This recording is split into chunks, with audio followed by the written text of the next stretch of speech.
It's raining out here, but we are in the wonderful Oahu here in Honolulu. And with me right now are our younger generation and the women.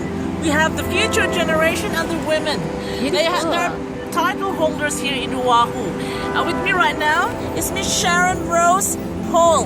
She's the reigning Miss Teen Hawaii Filipina 2016. Still is reigning because the new queen is not yet chosen. So, hi. Hello. You look so pretty. Oh, thank you. You look lovely too. Oh, well, of course. I've got my flower. It fell off. And also, we have here right now, she's also one of our title holders. And Sharon here. Sharon, come. How are you? I'm the mom and the props for all the ladies here. She is the stage manager mom. Yeah, I'm the stage mom. Introduce us to also our Miss Hawaii Petite 2014.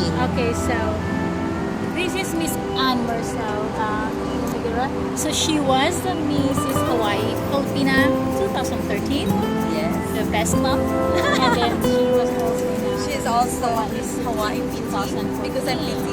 and then she's also a voice coach. Right. Yeah. What makes sense is the two of them are your students. Yes, so Sharon They're your Rose protege. Paul, one of my students, and it happened also my student, my daughter Shekina. Shekina actually one of the grand champions. She competed last year 2016 at ULR School in Disneyland, California. At Disneyland, California. So you were the champion.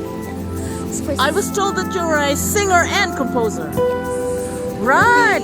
Ruby grand champion. So that means Sharon Rose and you are actually together in learning voice culture. Is that right? Voice lessons and stage performance. Right.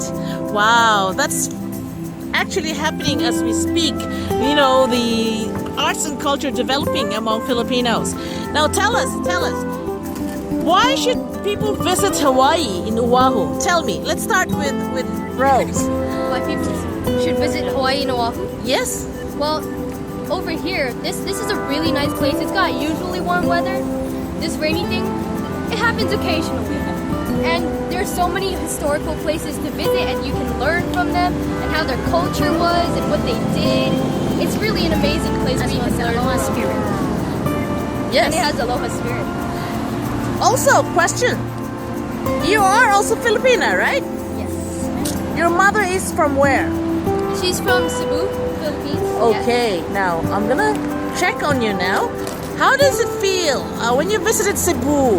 What do you think about Philippines and what do you think about Cebu and the Filipinos? Honestly, I thought that they were really nice people because they were always smiling and friendly, and they were always ready to lend a hand whenever we needed it. And honestly, it's just a really nice place. Yes, you should visit there because it's And there's this thing called, what's it called? Manopo. Yes, Monopo, and it goes like Respecting the elders. yes, it means Yes. respect to the elders and like loving your family. Just mainly respect. Yeah. Right, and it's good to know that your voice coach here. Hello. So you actually, how many times a week do you meet in voice culture? At least once a week.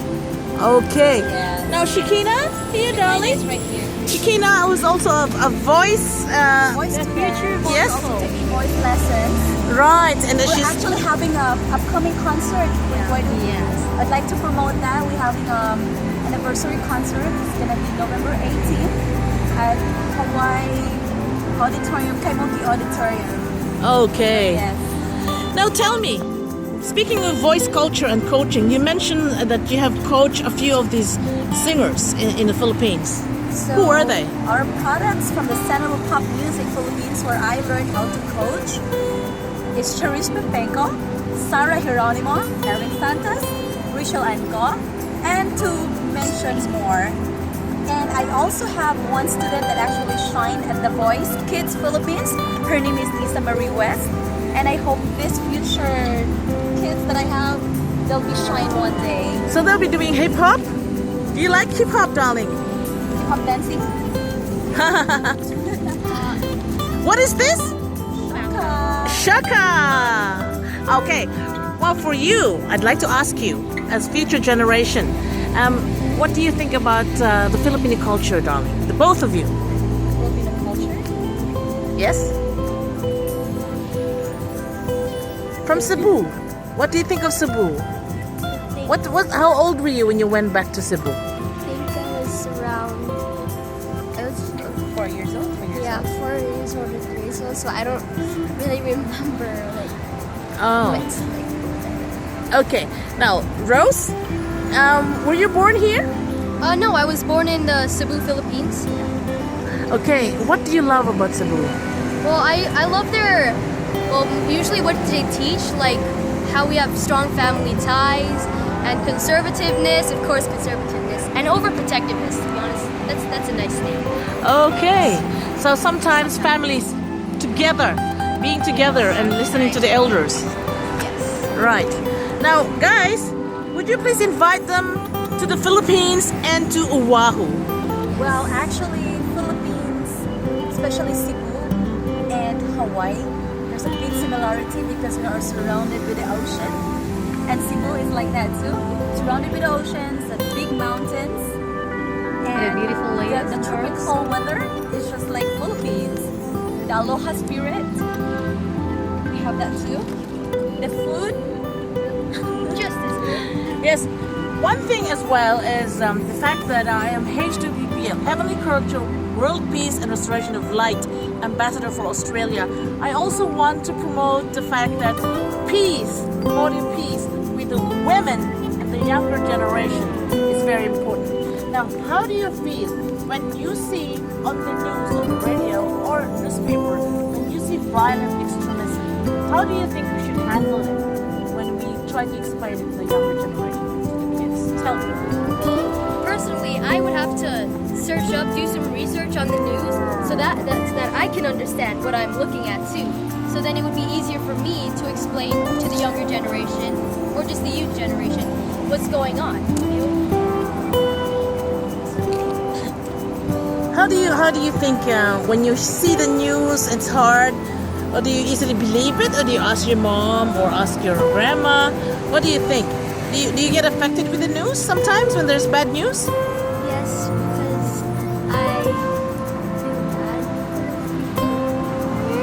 So you feel sad as well. Okay, so So, that's the message for the women. right. And you know, sometimes if it's news, they're trying to like exaggerate sometimes. But actually, if you actually there, the situation is different.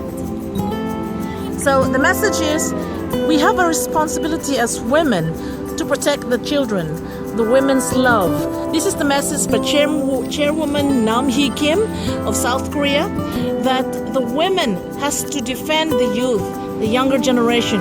So it is important we also study the news, explain it to them, so they won't get hurt or get confused with the news. That's very true. Because sometimes it's a one-off situation, it's not happening all the time. But the happy news is, they should also visit the Philippines. They should visit the Philippines. They should visit here, Honolulu, Hawaii. They should visit Australia. They should also visit South Korea. Korea. So, okay. So the message is, aloha and Mabuhay. world peace. Yeah. Smile. Woohoo. And shaka.